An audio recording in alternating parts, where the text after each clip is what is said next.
Adding an indicator to a project framework. Welcome to this Synergy Indicata tutorial.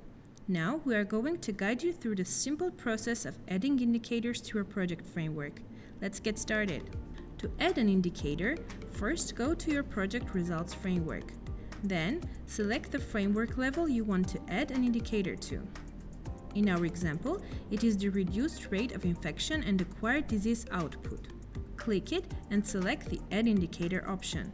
This opens the indicator pop-up, which presents a comprehensive selection of indicators pulled from the indicator library. Now, to select an indicator, you have two options. You can opt for applying filters to streamline your search or browse through the indicator library. If you have specific criteria in mind, applying filters proves incredibly handy. They empower you to swiftly find the exact indicator you require by sorting through keywords, indicator types, data formats, and other specific criteria. On the other hand, if you are eager to explore a broader range of options, go ahead and browse through the indicator library. Now, let's search for and select two indicators for our output: number of children vaccinated and number of individuals introduced to proper hand hygiene practices.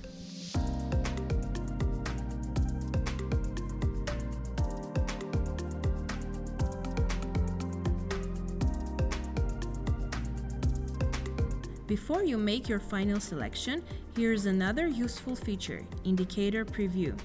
With just a click, you can gain a clear insight into what the indicator data collection structure is.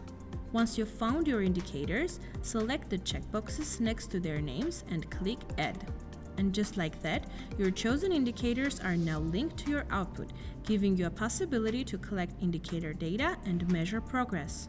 In Synergy Indicata, you have the power to attach indicators to various framework levels, such as goals, outcomes, outputs, and activities.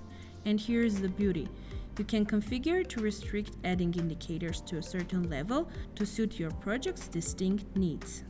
Thank you for watching. To learn how to create indicators and attach them to a project framework, delve into our extensive tutorial library.